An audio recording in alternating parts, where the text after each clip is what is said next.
Imagina la escena con calma, como si la cámara se acercara en silencio. Un edificio gris en Washington, ventanas herméticas, alfombras que amortiguan los pasos, aire acondicionado que borra cualquier rastro de humanidad. En lo alto, un letrero discreto. Departamento del Tesoro de los Estados Unidos. No hay dramatismo visible, solo rutina burocrática, café tibio y pantallas encendidas con números verdes y rojos. Hasta que alguien deja sobre una mesa pulida de madera oscura un sobre que no se parece a los demás.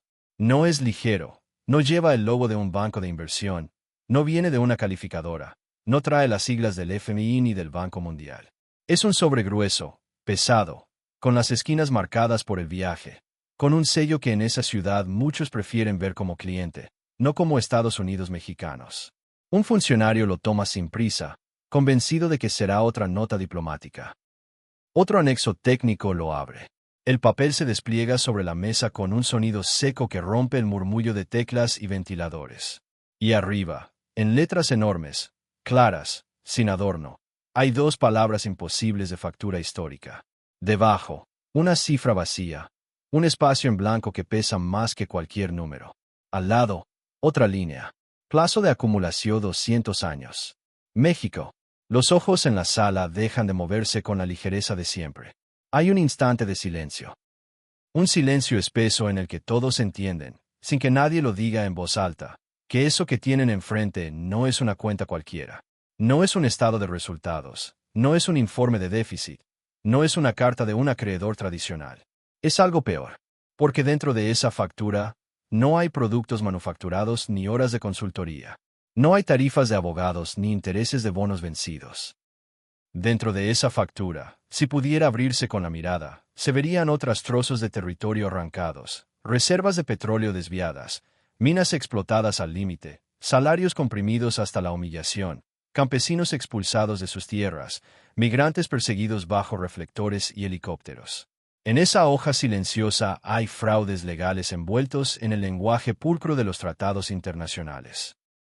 Hay bonos del tesoro comprados y vendidos como si fueran neutrales, pero impresos sobre la base de riqueza ajena. Hay dólares circulando por el mundo como rey indiscutible, construido sobre un edificio de pobreza cuidadosamente distribuida en otros países, entre ellos México. Hay en el fondo un imperio entero sostenido sobre el sacrificio de otros. Lo que queremos hacer hoy no es un juego intelectual, no es un ejercicio académico sin consecuencias. Lo que queremos hacer es algo mucho más incómodo. Imaginar qué pasaría si México realmente tuviera por primera vez en 2 siglos la oportunidad de presentar esta factura completa. No un caso aislado en La Haya, no una demanda puntual contra una empresa, no una nota diplomática tímida. La factura completa. La suma de todo lo que Estados Unidos le debe a México desde que decidió crecer como imperio sobre la espalda de su vecino. Y hay que decirlo desde el inicio, sin rodeos. Si esa factura se presentara de verdad en una mesa de Washington, el problema central no sería que Estados Unidos no entiende la deuda. La entiende, la siente en cada frontera, en cada tratado, en cada cifra de comercio bilateral. El problema sería otro. El problema es que no puede pagarla sin dejar de ser lo que es. Cuando se habla de deuda entre países en los noticieros, el guión siempre es el mismo. Aparecen mapas gráficos, comentaristas de traje oscuro. Hablan de deuda externa, de calificaciones crediticias, de reformas necesarias para recuperar la confianza de los mercados. Los papeles parecen el sur debe, el norte cobra, México debe, Estados Unidos ayuda. El relato oficial se repite una y otra vez hasta volverse sentido común. Los países del sur son irresponsables, gastan más de lo que pueden, y las instituciones del norte llegan como maestros severos a poner orden. Eso es lo que se enseña en manuales, en universidades, en conferencias de organismos internacionales. Pero si miras la historia, no con ojos de banquero, sino con ojos de trabajador, de campesino, de migrante, la película cambia por completo. Ves otras cosas. Ves manos callosas que levantan cosechas que nunca se pagan a precio justo. Ves fábricas donde el sudor se queda en el sur y las ganancias vuelan al norte. Ves ríos desviados, montañas perforadas, costas privatizadas. Ves mercancías que cruzan fronteras con escolta y personas que cruzan las mismas fronteras perseguidas como criminales. Durante 2 siglos, el sur ha subsidiado al norte. Durante 2 siglos, México ha financiado con todo lo que su territorio, su riqueza, su fuerza de trabajo, el ascenso del imperio que hoy le da lecciones sobre disciplina fiscal y gobernanza. Imagina algo. Piensa en una persona.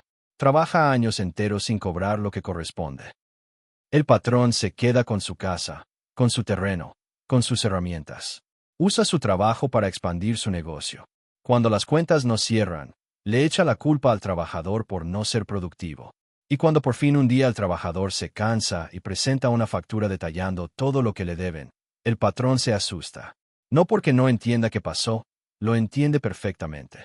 Se asusta porque sabe que si paga de verdad, si compensa el daño, su modo de vida ya no se sostiene. Dejaría de ser patrón para convertirse en uno más. Esa vista desde abajo es la relación entre Estados Unidos y México. Y las consecuencias no son abstractas. No son un debate lejano en una facultad de economía. Están en tu mesa, en tu bolsillo, en tu futuro. Están en el precio de la tortilla y del frijol. Están en el tipo de cambio que decide si tus pesos valen algo frente al dólar. Están en cuántos dólares necesitas para pagar la renta si vives en el norte, o cuántos pesos recibes por esas remesas si vives en el sur. Están en la decisión de tus hijos, migrar o quedarse. Están en el salario de la maquila que apenas alcanza para sobrevivir, no para vivir. Están en la casa que no puedes comprar en los años que regalas al sistema a cambio de una pensión incierta. Están en el hecho de que millones de hogares mexicanos dependen más de un giro desde el extranjero que de un Estado que debería garantizar trabajo digno en casa. Por eso hablamos de una factura final. Porque todos esos capítulos aparentemente desconectados, territorio robado, fraudes millonarios expuestos en el Banco Mundial, bonos del Tesoro que México compra y vende, discusiones sobre el futuro del dólar, son en realidad partes de una misma historia. Fragmentos de una sola hoja que nadie en el poder quiere ver completa. Esa hoja se está escribiendo desde hace 2 siglos, y lleva como título lo que el imperio debe a México. Para entenderla, hay que abrirla por secciones. Imagina que la cámara se acerca al documento. 3 líneas gruesas, 3 capítulos principales, 3 heridas abiertas. Primero, el territorio. Segundo, la explotación económica estructural. Tercero, la deuda social. Todo aquello que no se mide en dólares, pero que se siente en la piel de millones de personas. Y al final, casi oculta una línea escrita en tipografía pequeña, esa que los bancos y los despachos de abogados prefieren que nadie lea. Intereses acumulados pagaderos en dólares o en hegemonía perdida. La primera línea de la factura comienza con la palabra que más incomoda a los imperios cuando alguien la pronuncia sin miedo. Territorio. Cuando escuchas hoy México reclama territorio perdido, México exige revisar tratados del siglo XIX, el reflejo inmediato de muchos es reírse, minimizar, decir que eso es cosa del pasado, que se trata de nacionalismo trasnochado. Pero lo que vibra detrás de esas frases no es un capricho. Es el eco de una verdad que ha sido encapsulada en libros de texto para que no estorbe en la política real. En el siglo XIX no hubo un acuerdo amistoso entre iguales. Hubo guerra, hubo invasión. Hubo soldados cruzando el río Bravo, cañones frente a ciudades mexicanas, banderas extrañas plantadas en plazas que hasta ayer eran propias. Hubo ocupación militar. Hubo un tratado firmado con el cañón en la sien, no con la mano tendida. De ese proceso nació una frontera nueva para Estados Unidos y una amputación para México. California, Texas, Nuevo México, Arizona y otros territorios cambiaron de nombre como si fueran simples casillas en un mapa. Pero no eran desiertos vacíos esperando ser civilizados. Eran tierras vivas llenas de historias, lenguas, pueblos, ríos, montañas, minerales, costas. Eran campos fértiles, cuencas de agua, bosques, valles, desfiladeros estratégicos. Eran puertas al Pacífico y al Atlántico. Eran, en términos fríos, riqueza futura. Para el diseño geopolítico de Estados Unidos, esa expansión significó mucho más que sumar hectáreas. Significó construir un colchón de seguridad, una franja de territorio que alejara posibles guerras del corazón industrial y político del país. Un cinturón protector hecho literalmente de espacio arrebatado. ¿Y qué pasa cuando un país se apropia así de territorio ajeno y durante siglo y medio edifica sobre esa base una parte esencial de su riqueza? Lo que pasa es que genera una deuda. Una deuda que no figura en los balances del Tesoro, pero que existe con la misma claridad con la que existen las montañas, los pozos y las ciudades que se levantaron allí. Cada barril de petróleo extraído de esas tierras, cada tonelada de minerales, cada dólar generado en Silicon Valley, cada cosecha de los valles de California, cada puerta que se abre en Houston para negocio energético tiene en el trasfondo una pregunta que nunca se formula en voz. ¿Y si ese territorio no hubiera sido arrebatado? ¿Y si hubiera permanecido como parte de México? ¿Qué país seríamos hoy? Si hiciéramos el ejercicio crudo, matemático, de calcular qué Producto Interno Bruto tendría un México que conserva esas tierras, qué tamaño de economía, qué recaudación fiscal, qué poder energético y tecnológico, qué capacidad de inversión en ciencia, defensa, educación, la diferencia sería abismal. No estaríamos hablando de detalles marginales. Estaríamos hablando de un país completamente distinto en el mapa del poder global. Pero el sistema ha repetido tanto que eso ya es historia que muchos terminan creyéndolo. Te dicen que el pasado quedó atrás, que lo importante es mirar hacia adelante, que reclamar esas heridas es populismo, nostalgia, victimismo. Es una mentira útil porque el pasado nunca desaparece. El pasado se sedimenta. El pasado se convierte en estructura. Se queda incrustado en cada dólar que se imprime, en cada tratado que se firma, en cada decisión sobre dónde se instala una fábrica y dónde se construye un muro. Cuando un video te habla de territorio perdido y de crisis en Washington, no está hablando de un capricho romántico. Está apuntando a la primera línea de la renta histórica del territorio arrebatado. Esa renta se ha cobrado durante generaciones a favor del imperio. Cada vez que un mapa del clima en la televisión estadounidense muestra incendios en California, huracanes en Texas, sequías en Nuevo México, estás mirando sin saberlo un pedazo de este territorio mexicano convertido en escenario de la historia de otro país.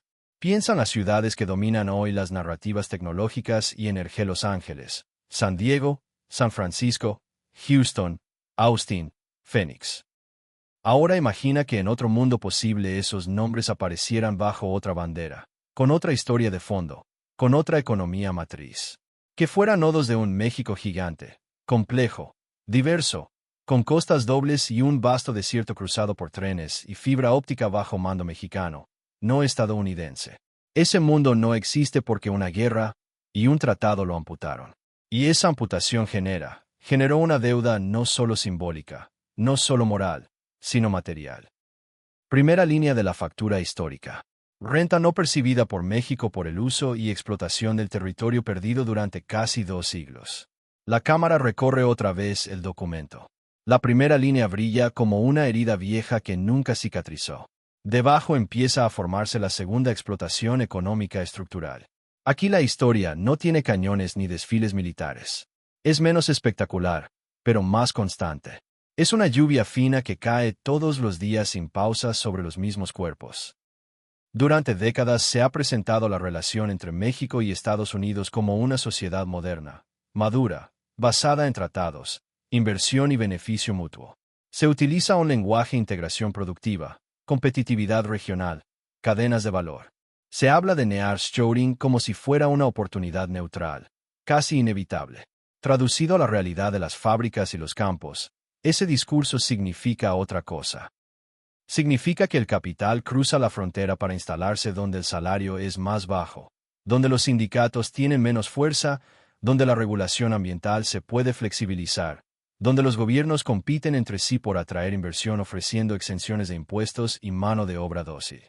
Significa producir en el sur para vender en el norte con márgenes de ganancia que no serían posibles de otro modo. Es un modelo construido para que el valor se capture arriba y el desgaste se quede abajo. La escena cambia. Dejamos atrás la mesa de Washington y bajamos a una línea de producción en la frontera norte. Son las 5 de la mañana. Afuera todavía está oscuro.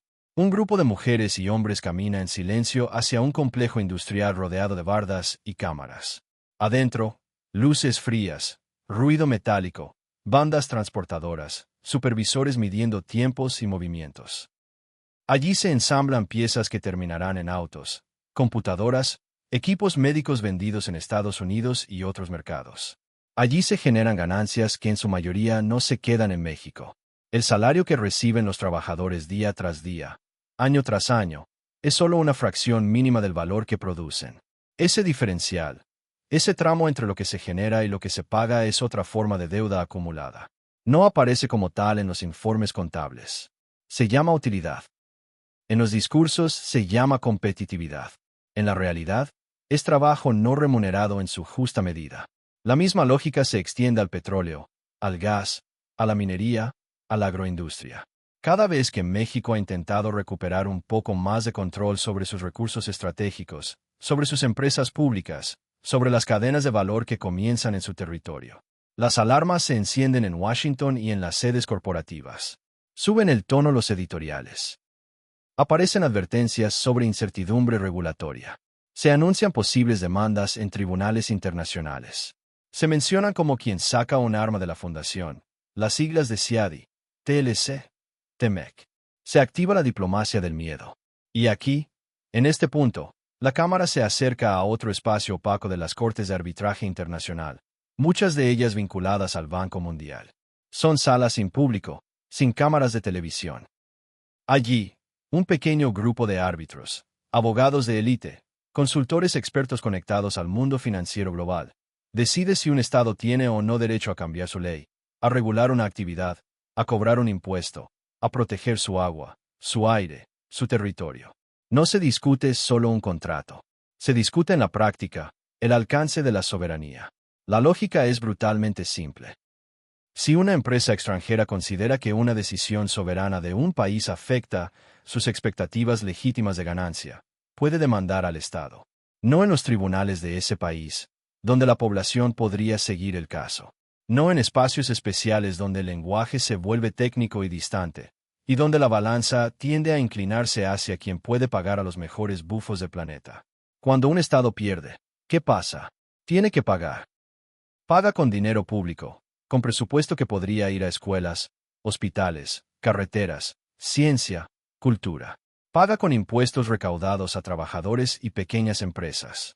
Paga, a veces, recortando programas sociales. Es decir, convierte la protección al inversionista extranjero en una transferencia directa desde la sociedad hacia el capital transnacional.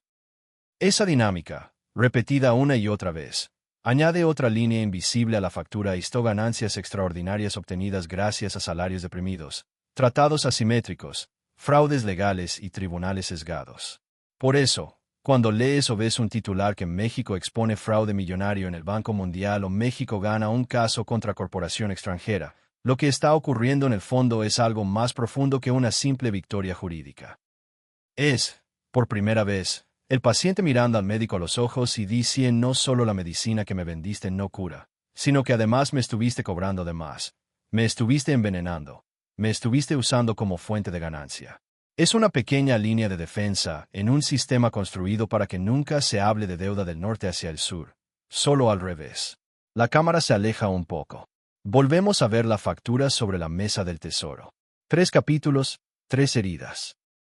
La territorio, la explotación económica. La tercera todavía no se ha leído.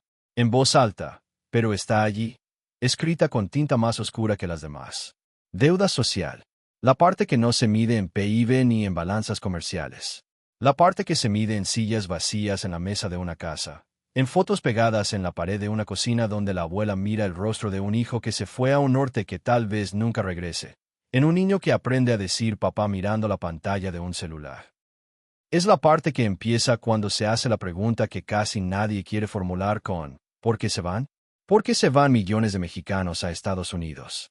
¿Por qué se arriesgan a cruzar un desierto que puede tragarlos vivos, a subirse a un tren que puede mutilarlos, a entregarse a coyotes que pueden abandonarlos? ¿Por qué preferir la posibilidad de ser detenido, humillado, deportado, a quedarse en su comunidad de origen? La respuesta no es un misterio psicológico. No es un problema de cultura del esfuerzo. Es la consecuencia lógica de un modelo económico impuesto, negociado, aceptado, pero siempre diseñado desde arriba. Tratados que abrieron las puertas a productos subsidiados del norte que inundaron el mercado mexicano y hundieron a millones de pequeños productores. Reformas que privatizaron servicios básicos, encarecieron la vida y destruyeron redes de seguridad. Recortes de gasto social para cumplir con metas de déficit y compromisos de deuda definidos desde fuera. Violencia desatada en territorios donde el Estado se retiró y dejó un vacío ocupado por el crimen.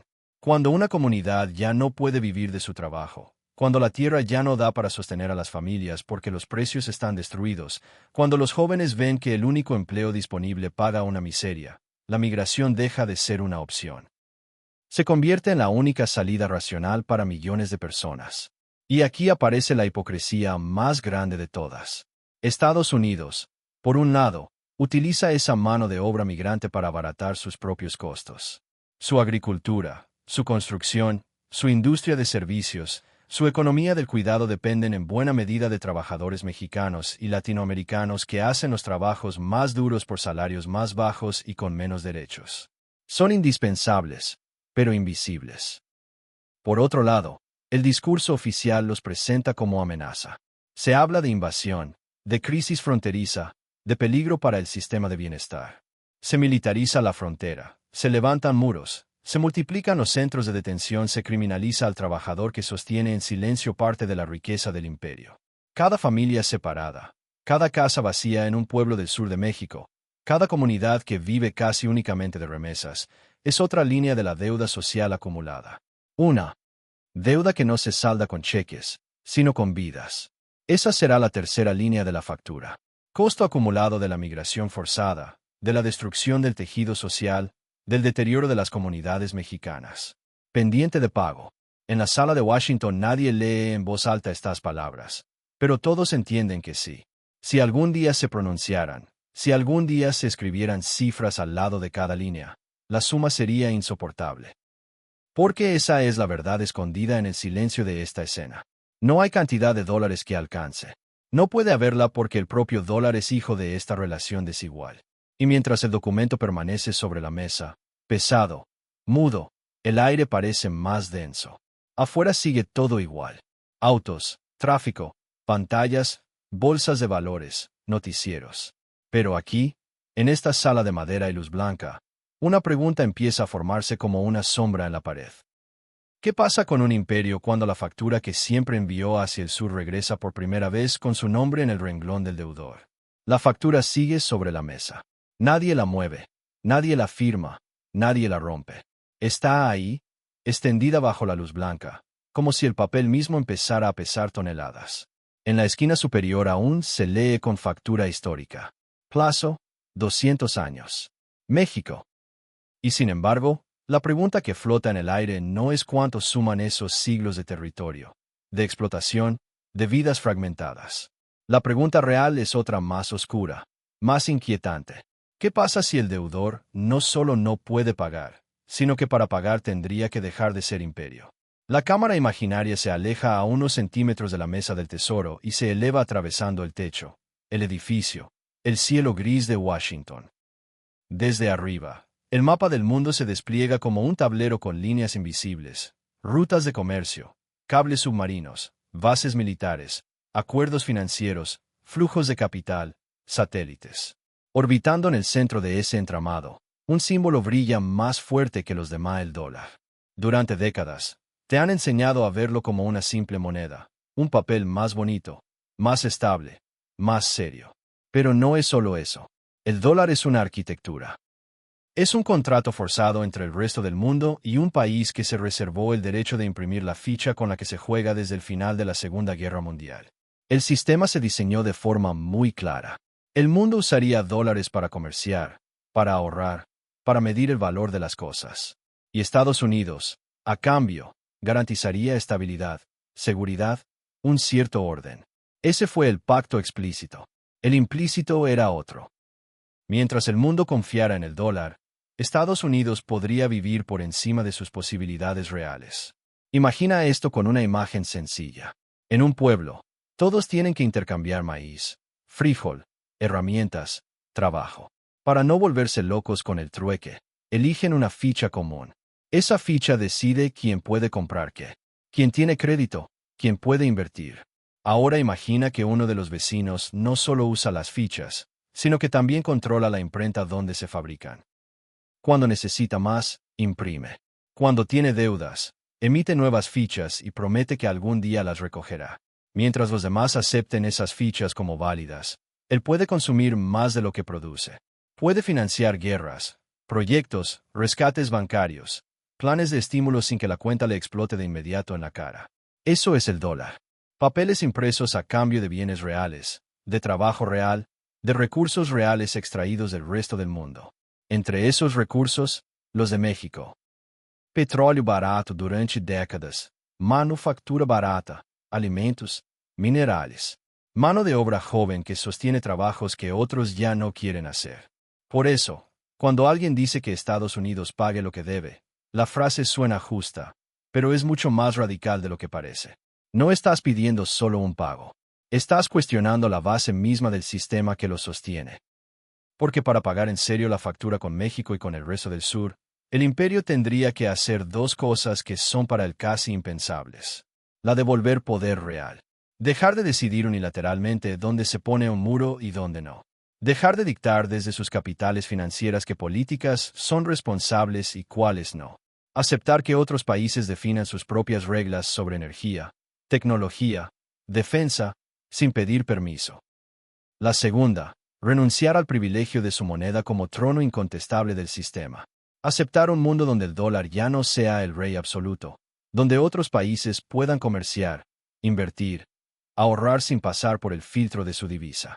Un mundo donde sus déficits ya no se financien de manera automática con el ahorro del resto del planeta. Un mundo donde emitir dólares sin respaldo visible tenga consecuencias: inflación más alta, tasas de interés más dolorosas, crisis internas más frecuentes. En términos simples, para pagar la factura completa, Estados Unidos tendría que dejar de ser el imperio que conocemos.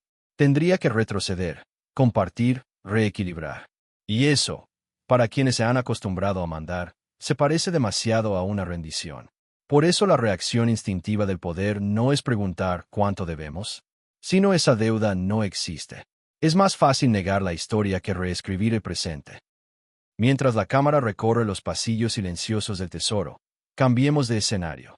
Cruzamos en un corte brusco, miles de kilómetros hacia el sur. El plano abre sobre una ciudad mexicana. Ciudad de México, Monterrey, Oaxaca, Tijuana. Edificios, smog, puestos de comida, camiones, vendedores ambulantes, oficinas, filas en el banco, niños saliendo de la escuela. Allí también hay facturas. No se imprimen en papel grueso ni llevan sellos oficiales, pero existen. Están en la cara cansada de quien sale de su señor segundo turno. En la señora que cuenta monedas antes de entrar al supermercado. En el joven que revisa en su teléfono cuánto subió el dólar hoy porque sueña con irse. Porque su sueldo no da para construir una vida aquí. La factura del imperio se paga desde abajo. Se paga cuando el precio del combustible se ajusta para dar confianza a los mercados. Se paga cuando el tipo de cambio se mueve por decisiones tomadas en oficinas que nadie aquí conoce. Se paga cuando el salario sube menos que la inflación. Se paga cuando una crisis financiera en Nueva York o en Londres se traduce en recortes de presupuesto, en programas cancelados, en proyectos que se quedan en promesa. Y sin embargo, algo ha empezado a cambiar en los últimos años. México, con todas sus contradicciones internas, con sus élites divididas, con sus heridas propias, ha empezado a hacer algo que incomoda profundamente en Washington.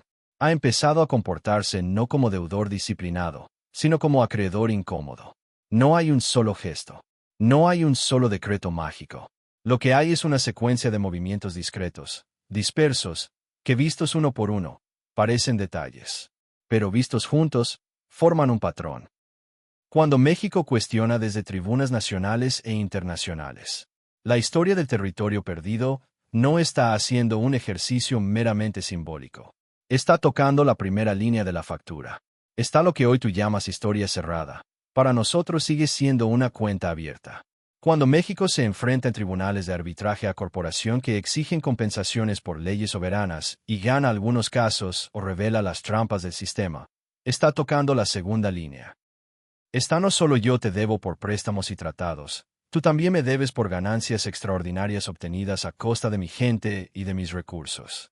Cuando México decide vender parte de sus bonos del Tesoro estadounidense, diversificar sus reservas, explorar acuerdos financieros con otros bloques, está tocando la tercera línea. No quiero tener mi futuro atado por completo al dólar. No quiero que mi ahorro nacional esté subordinado sin condiciones a tus decisiones de deuda. Y cuando México se sienta, aunque sea como observador en espacios multipolares donde se exploran alternativas al sistema dominado por el dólar, en realidad está enviando un mensaje que en guerra, Washington suena como un trueno lejano. Ya no estoy dispuesto a pagar siempre tu fiesta. La cámara regresa a esa sala del tesoro. Uno de los funcionarios mira la factura imaginaria sobre la mesa y no la ve como papel, sino como una serie de señales geopolíticas. México acercándose a otros socios comerciales, firmando tratados sin la bendición automática de Washington, reforzando su sector energético bajo criterios de soberanía, explorando su lugar en un mundo donde Estados Unidos ya no puede imponer su voluntad con la misma facilidad. Eso, para la élite estadounidense, se resume en una frase: México se comporta menos como deudor agradecido y más como acreedor que empieza a cobrar. Pero aquí aparece la trampa de un imperio capitalista como el estadounidense necesita, para sostener su estilo de vida, exprimir a sus socios subordinados. Necesita importar recursos, mano de obra, productos baratos. Necesita que otros acepten su moneda, sus reglas, su arbitraje. Necesita que países como México sigan jugando el papel del trabajador que produce mucho y recibe poco al mismo tiempo. Si exprime demasiado, si aprieta cada vez más fuerte, corre un riesgo. Que esos socios se rebelen, que busquen alternativas, que formen alianzas entre ellos, que hagan algo que el sistema no tolera. Presentar la factura es el dilema eterno del patrón frente a sus trabajadores. Si paga demasiado poco, se arriesga a huelgas, renuncias masivas, organización colectiva, sabotaje. Si paga demasiado, su tasa de ganancia cae. Su negocio deja de ser tan rentable. Vive atrapado en una línea delgada, siempre insatisfecho, siempre nervioso, siempre vigilando que el enojo no se convierta en acción. El imperio está en la misma encrucijada. Si cede demasiado ante países como México, si reconoce en serio las deudas históricas, si acepta reequilibrios reales, se arriesga a perder el privilegio de su moneda, de su posición militar, de su centralidad financiera. Si no cede nada, si responde solo con presión, amenaza, sanción, corre el riesgo de acelerar la búsqueda de alternativas, de empujar a los demás hacia bloques que cuestionan su liderazgo. Mientras tanto, tú no ves discusiones de teoría. Ves consecuencias en tu día a día. Si el sistema decide no pagar la factura, es decir, mantener el orden actual a toda costa, su reacción no será suavizar el trato, será endurecerlo. Podría significar más aranceles a productos mexicanos con cualquier seguridad nacional, migración, drogas, competencia desleal. Podría significar amenazas de romper o reescribir TEMEC. En términos aún más agresivos, podría traducirse en campañas mediáticas que presentan a México como país poco confiable, como riesgo para la región, como fuente de problemas. Podría implicar usar las remesas como arma silenciosa, endurecer reglas bancarias, vigilar con lupa transferencias, complicar trámites. Podría incluir más restricciones de visados, más controles para trabajadores temporales, más deportaciones. Es una caja de herramientas antigua, pero todavía funcional. Presión económica, chantaje migratorio, manipulación de la opinión pública, castigo selectivo. Del otro lado, si el sistema se ve obligado por la fuerza de los hechos a reconocer que algo de la deuda histórica tiene que saldarse, el impacto no será suave. Dentro de Estados Unidos, significaría tocar nervios que llevan décadas intocables. Significaría que las ganancias récord de Wall Street tendrían que moderarse, que parte del presupuesto militar gigantesco tendría que destinarse a otros usos o reducirse, que el estadounidense promedio tendría que acostumbrarse a pagar más caro por los bienes y servicios que hoy vienen del sur, subsidiados de facto por salarios bajos y condiciones precarias. Significaría una redistribución del poder hacia abajo y hacia afuera. Y ningún imperio acepta eso sin resistencia. La cámara vuelve a descender. Ahora no en Washington, no en la capital mexicana, sino en un punto, una ciudad fronteriza. Una fila de personas se acerca a un cruce internacional. Algunos llevan mochilas pequeñas, otros, carpetas con documentos. De un lado, agentes con uniformes y gafas oscuras. Del otro, familias que esperan recibir una llamada que diga ya crucé. En los bolsillos, en las manos, en las remesas que viajarán de norte a sur, en los dólares que cambiarán por pesos en una casa de cambio. En la voz entrecortada de una videollamada nocturna está escrita otra versión de la factura. No habla de trillones ni de bonos soberanos. Habla de vidas que para sostener ese sistema tuvieron que partirse en dos. Por eso esta historia no es abstracta. Cuando escuchas México vende bonos del Tesoro de Estados Unidos, México se acerca a otros bloques. México cuestiona tratados desiguales. No estás oyendo solo noticias lejanas. Estás viendo el movimiento de placas tectónicas bajo tus pies. Estás viendo a un país que poco a poco, tímidamente, contradictoriamente, ha empezado a hacer algo que rompe el libreto. No solo reconocer lo que debe, sino recordar lo que le deben. Y cada vez que un país del sur hace eso, el sistema se inquieta. La pregunta que nadie quiere responder en público, en voz alta, es brutal. ¿Qué pasa con el imperio cuando suficientes países dejan de actuar como deudores agradecidos y empiezan a comportarse como acreedores organizados? La respuesta no está escrita todavía. Lo que sí está escrito en cientos de páginas de la historia del capitalismo y del imperialismo es el patrón de comportamiento del poder. Cuando se siente acorralado, no afloja. Se reorganiza, cambia el discurso, redibuja mapas, pero defiende a muerte su posición. A veces con aparente diplomacia, a veces con sanciones económicas, a veces con golpes de Estado, a veces con guerras directas o por intermediarios, a veces con campañas de miedo hacia su propia población. Si no defendemos este orden, el caos se los va a tragar.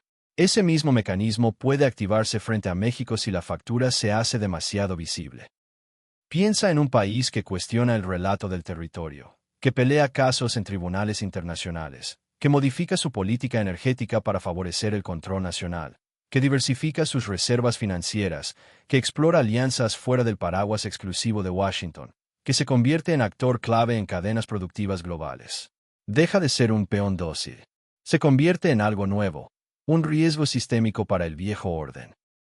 No porque amenace con invadir, no porque tenga un ejército gigantesco, no porque quiera reemplazar a Estados Unidos como nuevo imperio, sino por algo más profundo, porque demuestra con su simple movimiento que otro comportamiento es posible. Ese ejemplo es peligroso. Si México logra mejorar su posición negociando, cobrando partes de la factura, reduciendo su dependencia, otros países verán que el costo de desafiar ya no es automáticamente la destrucción. Verán que es posible reorganizar las relaciones de poder sin desaparecer. Verán que el norte no es invencible. Y allí, en ese punto exacto donde el ejemplo empieza a irradiarse, es donde el conflicto se vuelve inevitable. No necesariamente un conflicto bélico directo, pero sí un conflicto de presiones, de narrativas, de chantajes, de reacomodos. Un conflicto entre un imperio que necesita seguir viviendo del trabajo de otros y esos otros que por primera vez en mucho tiempo se atreven a poner la factura sobre la mesa. La Cámara vuelve al documento. Las tres líneas principales ya están: territorio, explotación económica, deuda social. Debajo, en letra pequeña, la nota que lo sintetiza: intereses acumulados pagaderos en dólares o en hegemonía perdida. Arriba, el espacio en blanco donde debería haber una cifra sigue vacío. No hace falta llenarlo para entender la verdad esencial. El norte se enriqueció mucho más de lo que su propia economía habría permitido gracias a lo que tomó del sur. El sur, México incluido, empieza a decirlo en voz. El sistema diseñado para que esa frase jamás se pronunciara no está preparado para escucharla. En la sala del tesoro, alguien, en nuestra escena imaginaria, cierra la carpeta de la factura sin firmarla.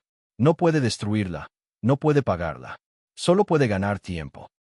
Y mientras lo hace, en un barrio popular de México, alguien revisa en su teléfono una noticia sobre el dólar, sobre bonos, sobre tratados, sin saber que su vida, su salario, su futuro están conectados por hilos invisibles con ese gesto silencioso. En Washington, la historia desde fuera parece fría, llena de gráficos y acrónimos. Pero por debajo, lo que late es una pregunta que se hará cada vez más fuerte hasta que ya no pueda ignorarse. ¿Cuánto tiempo más puede un imperio aplazar el momento de enfrentar la factura antes de que el costo de no pagar sea mayor que el costo de empezar a hacerlo? La factura sigue ahí. No se mueve, no se borra, no se diluye. Permanece como una sombra extendida sobre la mesa del tesoro mientras afuera, en las calles frías de Washington, el mundo sigue creyendo que nada ha cambiado. Pero algo sí cambió. Algo fundamental. La factura existe. Tal vez no en papel, tal vez no con un sello oficial, tal vez no con una cifra escrita al final, pero existe. Está en la memoria histórica de un pueblo, en la geografía amputada, en los salarios no pagados, en las vidas desarraigadas.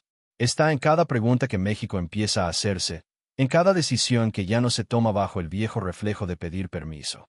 En esta tercera parte, la cámara no se queda en Washington. Se mueve lenta, profunda, como si flotara entre los pliegues de 2 siglos buscando los lugares donde el silencio pesa más que los gritos. Allí es donde la factura se está cobrando de formas que no siempre se ven. Y también es donde el imperio comienza a sentir el eco de algo que no había escuchado en mucha resistencia organizada. Salgamos del edificio gris. Vayamos hacia el norte, hacia una cadena montañosa que cruza Estados Unidos de costa a costa. Allí, en una base militar enterrada bajo roca, los estrategas revisan mapas digitales, líneas rojas, rutas de suministro, proyecciones logísticas. Hablan en voz baja sobre China, sobre Rusia, sobre la militarización del Indo-Pacífico. Pero en una pantalla lateral, más pequeña, más discreta, aparece otro México. Un país que no debería preocuparlos tanto. Un vecino subordinado que por décadas fue tratado como una extensión de su patio económico. Sin embargo, esa pantalla está encendida porque México está cambiando. Porque algo en la región se está moviendo. Porque la factura histórica, aunque aún no se presente formalmente, ya empieza a sentirse en la arquitectura del poder como una vibración leve pero constante, como el primer crujido de un glaciar que comienza a quebrarse. Regresemos a México. No al México de las postales, sino al México profundo. Carreteras polvorientas, montañas recortadas contra un cielo inmenso. Campos donde el viento lleva el olor de la tierra húmeda. Allí viven las preguntas que nunca entran en las cumbres internacionales. En un pueblo del sur, un hombre mayor observa el terreno que fue de su padre y de su abuelo. Ya no hay cultivos. Ya no hay vecinos. Los jóvenes se fueron. De 300 habitantes, quedan menos de 40 en la plaza. La iglesia está abierta, pero vacía. El silencio ya no se siente como calma, sino como abandono. Ese hombre no necesita saber de tratados de libre comercio ni de tasas de interés. Su factura es décadas de políticas públicas que destruyeron su modo de vida. Subsidios extranjeros que compitieron con su milpa hasta volverla inviable. Programas cancelados para cumplir metas impuestas desde fuera. Ese hombre no lo dice así. Pero su historia forma parte de la deuda social que Estados Unidos nunca ha reconocido. La cámara se mueve hacia el norte. Ahora estamos en una maquiladora de Tijuana. Una joven ajusta piezas microscópicas bajo una lámpara fría. Su salario apenas rebasa los mínimos legales. Su jornada es larga, su descanso, corto. Su trabajo sostiene cadenas globales que generan miles de millones, pero a ella le dejan migas. Esa desigualdad no es casual. Fue diseñada, optimizada, pulida por décadas de tratados que prometieron competitividad. La riqueza subió. Ella no. Su vida es otra línea de la factura. Cruzamos el Atlántico. En una oficina de París, un analista observa un documento con el sello de México. Habla sobre energías limpias, sobre inversión europea, sobre un nuevo mapa comercial que ya no gira exclusivamente alrededor de Washington. Habla de una oportunidad histórica. Una nación que ya no quiere ser satélite, sino eje. La factura empieza a cambiar rutas. Y en Moscú, en Nueva Delhi, en Pretoria, en Brasilia, se escucha la misma: México está jugando diferente. Ya no se comporta como un país que solo paga. Ahora actúa como un país que cobra. Volvemos a Washington. La élite estadounidense lo siente en el ambiente. Lo percibe en los foros multilaterales, en los informes de inteligencia, en la diplomacia sutil que circula entre pasillos. México ya no es el mismo. Dirán en privado que México se está desalineando. Dirán en memorandos confidenciales que México está explorando opciones que debilitan el liderazgo estadounidense. Dirán en reuniones cerradas que México está olvidando cuál es su lugar. Pero lo que realmente les preocupa es otra cosa. México está recordando lo que le deben. Y eso, para un imperio que ha construido su poder sobre la amnesia de los demás, es intolerable. En la tradición del poder hegemónico, cuando un país pequeño reclama, se le ignora. Cuando insiste, se le presiona. Cuando no cede, se le castiga. Y cuando, a pesar de todo, resiste, se le teme. México está entrando en esa última categoría. Aquí es donde entra en juego el capítulo más oscuro de la reacción del imperio. Porque, seamos claros, ningún imperio en la historia de la humanidad ha renunciado a sus privilegios sin conflicto. Ninguno. El Imperio Británico dejó Asia y África sumidas en particiones sangrientas. Francia se retiró de Argelia después de una guerra brutal. Portugal maldijo Mozambique y Angola mientras huía de sus colonias. Estados Unidos no aceptó la derrota en Vietnam sin quemar selvas enteras y lanzar toneladas de bombas. Así opera el poder. Cuando la factura llega, no paga. Contraataca. ¿Y contra quién? Contra quien menos debería. Contra el país que reclama justicia. Contra el país que interrumpe el flujo naturalizado del abuso. Contra el país que ya no baja la cabeza. Si México continúa reescribiendo su posición controlando más su energía, negociando con Europa y Asia sin permiso cuestionando el dólar, vendiendo bonos estadounidenses, ganando disputas en el Banco Mundial, diversificando alianzas, Estados Unidos podría reaccionar no con una guerra sino con la forma moderna del castigo imperial. Aranceles bajo cualquier excusa, ataques mediáticos disfrazados de análisis, presión sobre remesas bajo un lenguaje de seguridad, demoras en visas y permisos laborales para evaluar riesgos, investigaciones comerciales para proteger al consumidor estadounidense, amenazas al TEMEC, endurecimiento fronterizo. Cada una de esas medidas sería una forma de paga tú, no yo. Pero algo ha cambiado. Y aquí entre el corazón de esta tercera, México ya no está solo. México ya no es el mismo país aislado de hace 30 o 50 años obligado a aceptar lo que dictara Washington. Hoy se conecta con Europa, con Asia, con Sudamérica, con África, con el Medio Oriente. Hoy tiene rutas que antes no existían. Hoy tiene socios que antes no consideraban su voz. Hoy tiene un peso estratégico que antes no tenía. Hoy, por primera vez en 2 siglos, México tiene algo que cambia las opciones. Y esa palabra, opciones, es, para un imperio acostumbrado al monopolio, más peligrosa que un ejército. Opciones diplomáticas, opciones comerciales, opciones tecnológicas, opciones energéticas, opciones financieras, opciones narrativas, opciones de futuro. Porque un país con opciones es un país que puede decir que no. Y un país que puede decir que no es un país que puede cobrar por eso. Esta factura no es solo histórica, es política, es económica, es psicológica, es estratégica. El imperio puede intentar ignorarla, pero no puede borrarla. Puede intentar presionar, pero ya no logra intimidar. Igual puede intentar castigar, pero cada sanción genera más incentivos para diversificarse. Es un círculo que ya no se cierra a su favor. El mundo está cambiando. Las potencias emergen. Los sistemas se reacomodan. Los imperios se desgastan. Y en medio de ese reacomodo silencioso, México, un país al que durante 2 siglos intentaron relegar al papel de comparsa, está encontrando su voz. Una voz que dice con calma, pero con yo también cobro. La factura no está escrita para vengar el pasado, sino para transformar el futuro. No se trata de reconstruir fronteras, sino de reequilibrar relaciones. No se trata de cobrar con violencia, sino con soberanía. No se trata de destruir al imperio, sino de obligarlo a existir en un mundo donde ya no puede vivir gratis de lo que otros producen. Esa es la parte que más les duele. Porque no se trata de dinero. Se trata de hegemonía. Si México cobra, aunque sea una parte, aunque sea simbólicamente, aunque sea reorganizando su política energética, su política industrial, su política financiera, entonces otros países verán que también pueden hacerlo. Y ese es el verdadero miedo, de que México no sea el fin del problema, sino el inicio. Que detrás de México venga América Latina. Que detrás venga África. Que detrás venga el sudeste asiático. Países que por décadas fueron tratados como periferias, como patios traseros, como campos de extracción. Países que, como México, llevan una factura acumulada que no podría pagarse ni con todo el oro del planeta. Si todos la presentaran al mismo tiempo, el imperio colapsaría. Por eso México importa. Por eso esta historia importa. Porque lo que está en juego no es solo la relación entre 2 países, sino el modelo global que decide quién vive bien y quién paga la cuenta.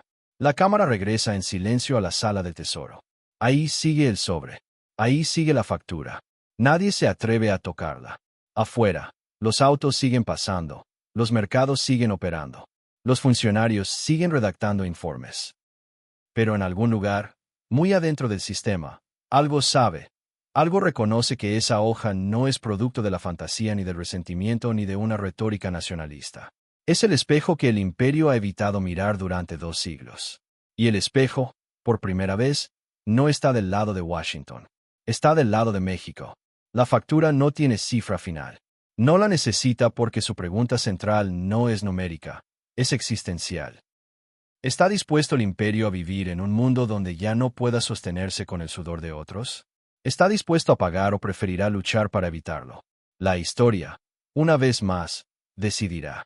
Y cuando lo haga, registrará quién eligió qué lado, quien repitió el deudor es demasiado grande para tocarlo, y quien ya es hora de cobrar. La factura está sobre la mesa y el silencio que la rodea es el sonido exacto de un mundo a punto de cambiar. No hay movimiento, no hay voces, no hay órdenes.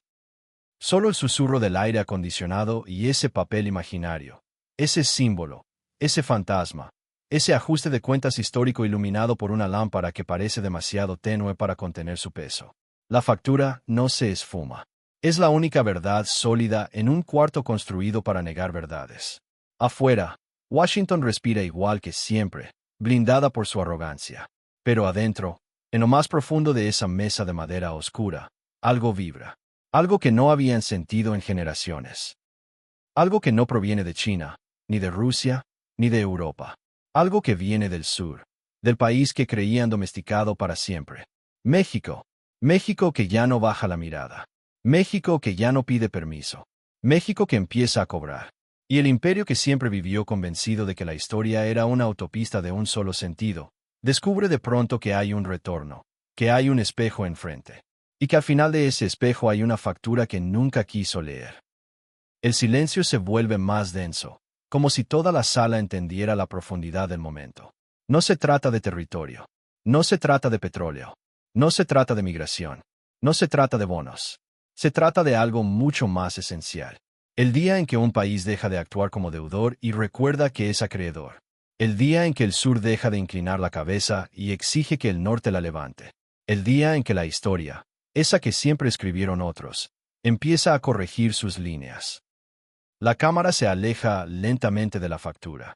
El plano se abre sobre Washington, luego sobre México, luego sobre el continente entero. Las luces de la noche dibujan un mapa vivo, palpitante, donde cada ciudad es un corazón latiendo al ritmo de un cambio. Inevitable.